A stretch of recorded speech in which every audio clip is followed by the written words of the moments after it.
Bana, Harmonize katika siku za hivi karibuni alitangaza rasmi kupitia ukurasa wake wa Instagram kwamba ataenda kugombea ubunge, lakini siku ya hapo jana aliweza kutoa ujumbe ambao ujumbe huu hapa ni kuweza kuwasanua watu kwamba yeye kaamua kuacha kabisa, amejitathmini kwamba bana hajakizi vigezo vya kuwa moja kati ya watu ambao wataenda kusimamia wananchi bana wa huko Tandahimba Mtwara. Sasa yeye aliweza kuandika ujumbe huo kupitia ukurasa wake wa Instagram. Ndani ya ujumbe Harmonize amesema kwamba ana deal na Grammy, anaachana kabisa na masuala ya ubunge. Sasa baada ya kuweza kuandika ujumbe, Harmonize aliweza kuedit tena kwamba akaweza kuitoa ile Grammy, then baadaye akaweza kuacha music tu. Watu wengi sana wamebaki na mijadala mingi sana kwenye mitandao ya kijamii. So nitaenda kukusomea kwanza ujumbe wa kwanza ambao aliweza kuandika, then baadaye akauedit. Nimepitia sheria ya kamati ya maadili, chama na bunge. Bana, simuoni kabisa Konde Boy. Kwa ninavyoona hata kuweza kusema bombo clat sitoruhusiwa. Na wapongeza wana CCM mlioweza kujitokeza kutangaza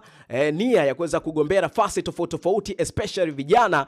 Bana, dini zenye wafuasi wengi ujue zinakubarika Tandahimba. Chagueni kiongozi bora atakayeweza kumsaidia rais wetu kwa miaka 5 ijayo. I'm hungry for Grammy or more success music. Akaweka emoji fulani hivi za kushukuru. Inshallah, maybe yani kwamba pengine labda mwaka 2030 anaweza kagombea. Akawa ameandika pale #best couple, akaweka featuring bana Rude Boy, link bio. So ni kwamba akawa amemaliza hivyo hapo. Baada ya muda mchache Harmonize aliweza kubadilisha bana caption hiyo hapo ambayo aliweza kutoa bana Grammy pale. Watu wengi sana wakawa na maneno kwamba labda pengine Harmonize amejiona kama hata kwenye tuzo za Grammy pia bana hajakizi vigezo vya kuweza kuwa ni msanii ambaye anaweza kuchukua Grammy. Ujumbe ambao Harmonize aliweza kuedit, aliweza kusema maneno haya hapa: nimepitia sheria ya kamati ya maadili, chama na bunge, simuoni Konde Boy. Kwa ninavyoona hata kuweza kusema bombo clat sitoweza kuruhusiwa. Ninawapongeza sana wanachama wa CCM mliweza kujitokeza kuweza kutangaza nia katika nafasi tofauti tofauti, especially vijana. Dini yenye wafuasi wengi hujue inakubalika. Tandahimba, chagua kiongozi bora atakayemsaidia rais wetu miaka 5 ijayo. I'm hungry for more success music. So akawa amebadilisha hapa tofauti na ujumbe wa kwanza ambao alikuwa ameandika kwamba I'm hungry for the Grammy. Akawa amebadilisha kwamba I'm hungry for more success music.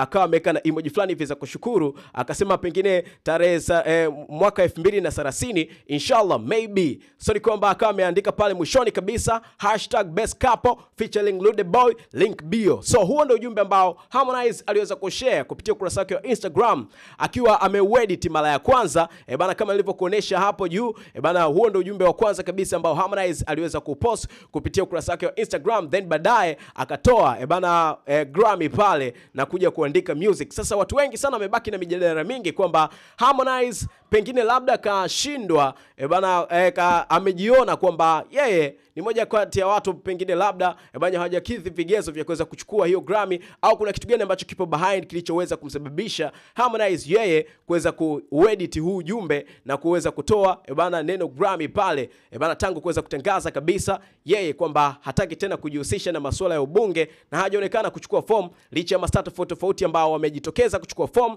bana, kutangaza nia pia ya kuweza kugombea katika bana nafasi tofauti ubunge wa madiwani, na watu tofauti wamejitokeza kama vile Baba Levo bana, Mwijaku wamejitokeza, wakina Stan Bakora. Tumeweza kumwona hata pia Dogo Janja naye amekuwa ni moja kati ya watu ambao wamejitokeza kuchukua form za kugombea. So ni upi mtazamo wako kwa mdau wa burudani kutoka kipande chochote ambacho upo right now? Dropisha comment yako kwenye comment hapo, usiache kusubscribe kwa taarifa kadha. Chao chao.